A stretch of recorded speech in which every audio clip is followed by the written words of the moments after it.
V tejto lekcii si povieme, ako si vyrobíte záplatu na nohavice, ak sa vám vyšúchali medzi nohami alebo sa látka roztrhla. Mám tu príklad naozaj zničených džínsov medzi nohami. Ako vidíte, je to úplne vyšúchané a látka je zrednutá. Ukážeme si teda, ako si vyrobíme na to nažehlovačku a ako si urobíme záplatu na nohavice. Najprv pomocou nejakého priesvitného papiera, môže to byť papier na balenie alebo na pečenie, prekreslím presne tvar tej záplaty, ktorú potrebujem. Obkreslím ten tvár, len ten najmenší nevyhnutný kus, ktorý na tú záplatu treba, aby sme tú dieru zakryli. Mám tu svoju šablónu, ktorú som si vystrihla. To bude tvar záplaty. Budeme ešte potrebovať kus džínsoviny. Najlepšie ak v takej istej farbe ako tie pôvodné džínsy. A taktiež budem potrebovať veľmi jemný nažehlovací frizerín, ktorý sa dá kúpiť na takom papieri, taká jemná pavučinka, ktorá sa takto dá oddeliť od tohto papiera. Ukážeme si teraz, ako si to nažehlíme. Žehličku som si nahriala.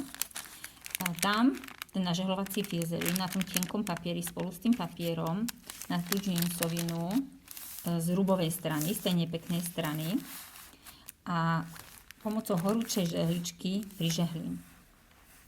Najlepšie je, keď ešte tak trošku zatlačíte a necháte tú žehličku chvíľku stáť na tej látke.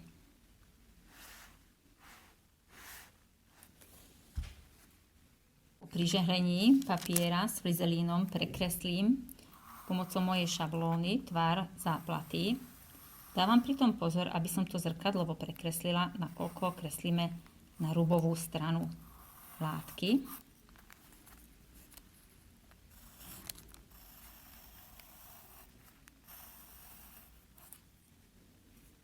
A potom to vystrihneme.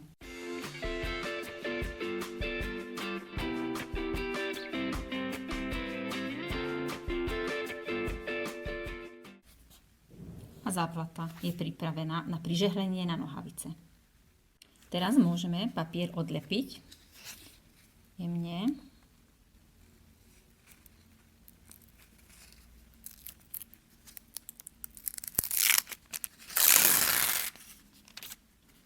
A ostala na tej záplate taká nažehlovacia vrstva, taká lepkavá. Teraz to nažehlíme na nohavice, na tú dieru, umiestníme to. Nohavice položíme na to, na záplatu, už to nažehlovacou vrstvou. A znova pomocou žehličky pritlačíme a poriadne prižehlíme. Tak, aby sa tá lepiaca vrstva rozstavila a prižehlila sa o nohavice.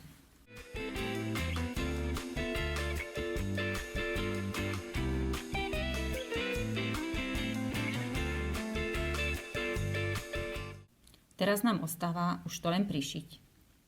Najprv musíme zo šíjacieho stroja odstrániť kryt, aby sme sa dostali k voľnému ramenu a mohli na to voľné rameno nohavice natiahnuť.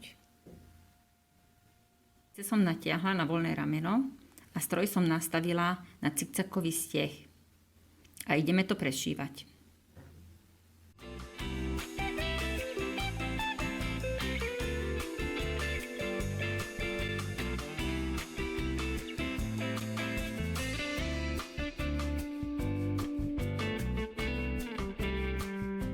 Záplata je do kolečka prišitá.